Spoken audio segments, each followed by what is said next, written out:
Well, hello, LifeSite friends. Jim Hale with you again today. This is the Tuesday before the Wednesday of the big oral arguments at the Supreme Court.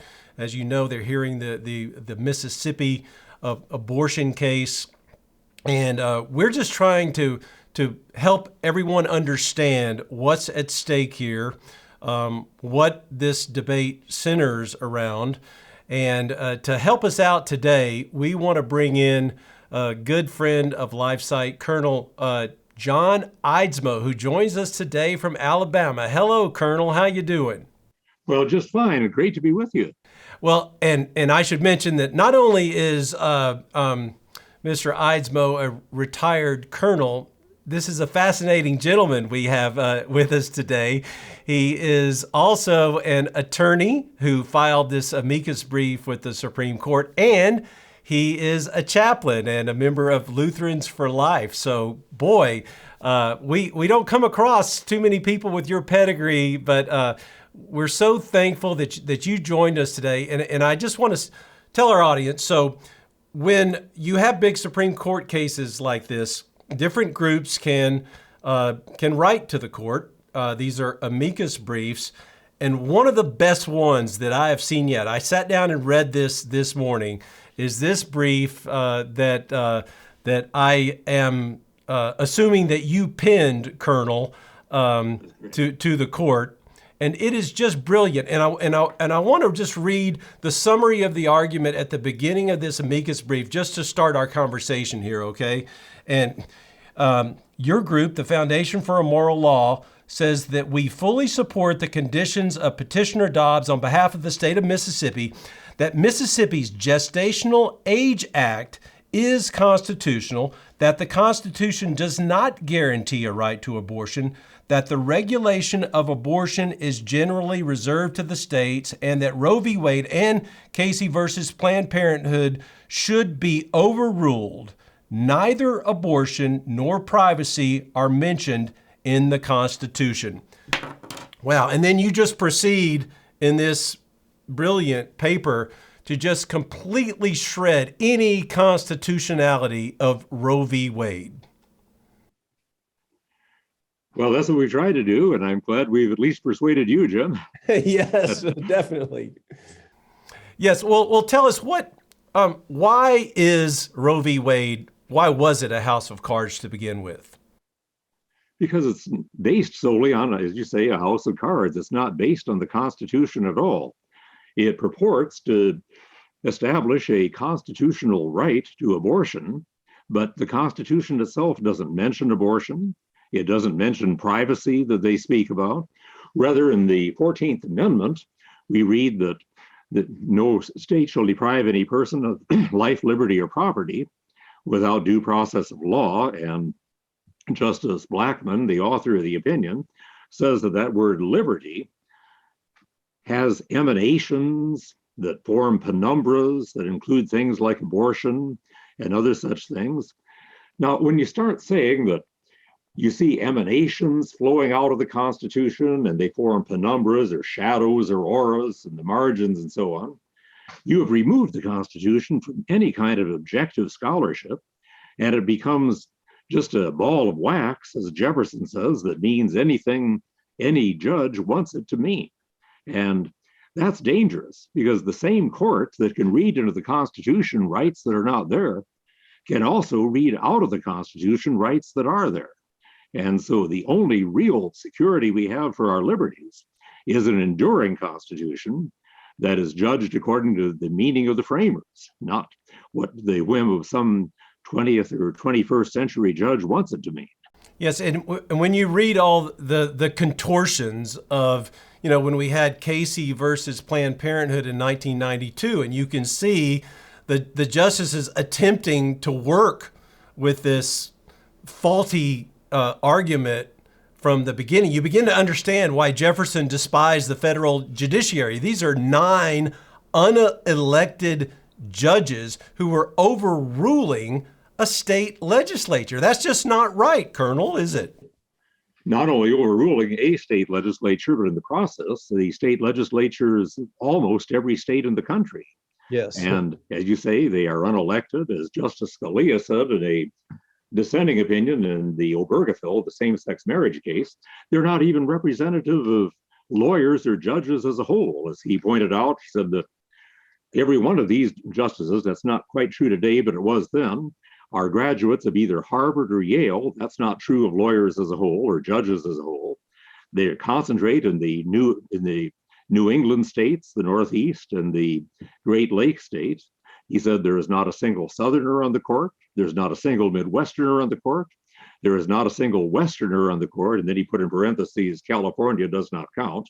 But then he also adds, and there's not a single evangelical Protestant on the court. But point of the matter is, this unrepresentative body is making policy for the nation that it has no authority under the Constitution to make. And you know what's fascinating? This amicus brief, I want to encourage everyone to go on to the, is this available? Can people read this at the Foundation for a Moral Law? They can go to our website and let's just put it this way, if it is not on the website of our foundation, I will make sure that it is a few minutes from now. Okay. But also they can go to the website of the United States Supreme Court. And there, if you go to a site called Docket, click on Docket, and I guess you would need the number of the case, which I don't have before me right now, but you can bring up all of the briefs that have been filed. In other words, it's all public record. It's on the court's website, as well as our brief will be on ours. Right. Well, it's just brilliant reading to understand this. It's really one of the most concise things I've ever read that establishes truly a biblical foundation for who we are as Americans. And you cite so much scripture in this, and I know that's what the foundation for a moral law is all about. But it's just so helpful to read this. You know, we live in a time now, Colonel, where Christians are so confused. Self-professing Christians attempt to find ways to talk about abortion as if there are some exceptions to abortion. And you know, I really think if you could just talk a little bit about the biblical basis for your position in this amicus brief, Colonel. Well, of course, the scripture says, thou shalt not kill, or some translations, thou shalt not murder. But in order to establish that that applies to abortion, we need to establish that the unborn child is a living human being. And I would begin by just looking at what happened when Elizabeth, the mother of John the Baptist, who was carrying John the Baptist in her womb, says when she comes in the presence of Mary, who is carrying Jesus in her womb. And Elizabeth says, the babe in my womb leaped for joy. Yes. First of all, the word babe, brephos, is the same Greek word that is used elsewhere in the scripture for a baby who is already born. And secondly, we see that baby in the womb showing qualities of personhood, leaping for joy. Or you can go back to Psalm 53, where David says, behold, I was shapen in iniquity, and in sin did my mother conceive me. Now, David isn't saying there's anything sinful about the act by which he was conceived. He is saying that he was conceived with a sinful nature. A sinful nature has to imply personhood. And so that takes personhood not just before birth, but all the way back to conception. So all of that, I think, clearly establishes that this unborn child is a living person. And therefore, it is unjust to take that innocent living person's life. Yes. Well, thank you for the wonderful contribution that the Foundation for a Moral Law has made by writing this. It's again, it is just outstanding. What's your feeling about this, Colonel? You know, we need 5 votes. We feel like we have 2 solid votes with Justice Thomas and Justice Alito, and then it's a little bit of a crapshoot after that. How are you feeling about what you know of the remaining 3 justices and how they might be swayed? We need, well, as I said, we need 5 votes. I mean, 1973, it was 5-4 against us. Are you feeling at all confident? I'd say I'm feeling optimistic. Confident is never a word I'd use when you're dealing with the Supreme Court, but I am optimistic. First of all, we have seen the court gradually moving away from the Roe versus Wade framework there, the trimester framework, and the idea that the state has no compelling interest to regulate the life of the child until after the point of viability, which they wrongly defined at that point, and even more wrongly defined today as being 6 months after conception. Medical science has moved very much in the other direction since then. And anyway, even the Planned Parenthood versus Casey decision that you described is a move somewhat away from Roe versus Wade, not far enough. And in that case, 4 of the justices wanted to overrule Roe versus Wade entirely even then. And you look at the justices today, as you say, I don't think there's any question that Justice Thomas and Justice Alito are going to vote to overrule Roe versus Wade. And then you've got probably Justice Gorsuch. As to Justices Kavanaugh and Barrett, I think there's a good possibility, and I'm not giving up on Chief Justice Roberts either. Oh, good. That's good to know. You look back and forth at some of his rulings, and I think there's a good likelihood that he is going to vote. Let's put it this way. I think that there's a strong likelihood they will vote to uphold the Mississippi law, and thereby they'll have to essentially repeal this viability test, because Mississippi's law says that there can be no abortion after 15 weeks.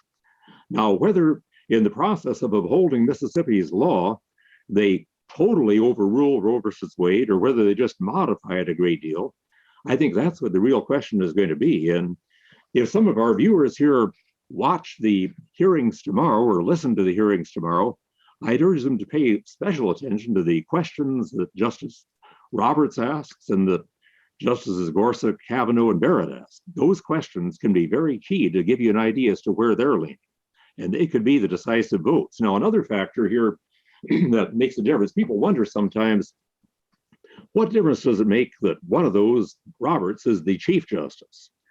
He doesn't get more votes than the others. But as Chief Justice, if he votes on the prevailing side, in other words, the majority agree with him, then he decides who writes the majority opinion. He'll assign it to one of the other justices. Now, if he wants a very strong opinion, completely overruling Roe versus Wade, he may assign it to Alito or to Thomas. If he wants a weaker opinion, one that will uphold the law but not go all the way on it, he might assign it to one of the others, or he might decide to write it himself. But the likelihood is they will, shortly after tomorrow, have a conference in which they will take a vote on this and they'll make a decision.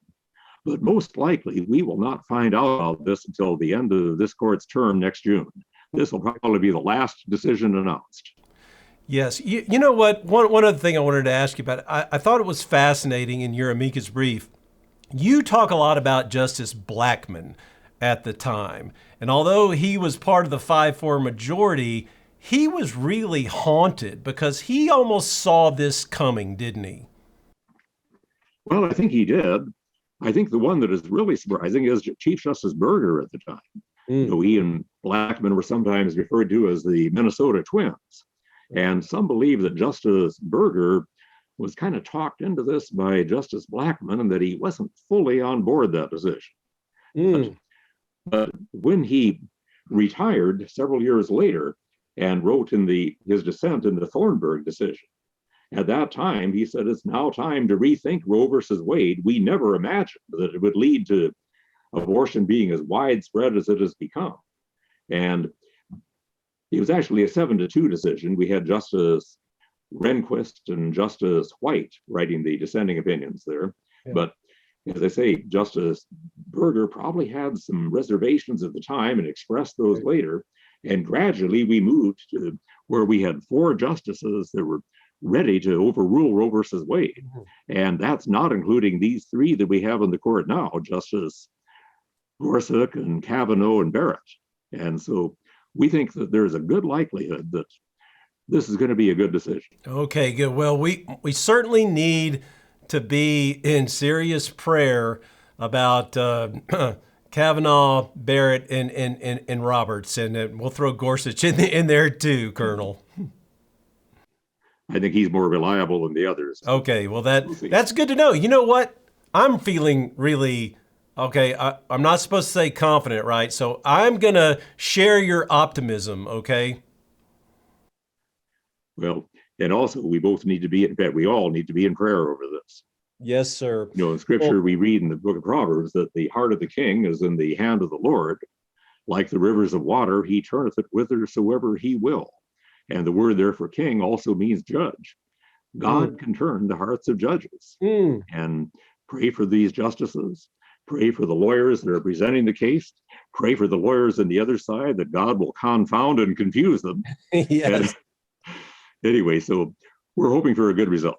Yes, sir. Well, Colonel John Eidsmoe, it's just been a delight. Thank you for taking the time to help us understand this better. It's we're talking about 50 years of obfuscation and misinformation reported by the mainstream media. So this is just so extremely helpful. And thank you for all the work that you guys are doing down there with Judge Moore and the Foundation for a Moral Law. We appreciate it. If you'd like to look to our website, it is simply morallaw.org. Anything close to that, and you'll find it. God bless you, Colonel. And you too. Thank you, Jim. God bless you. Bye.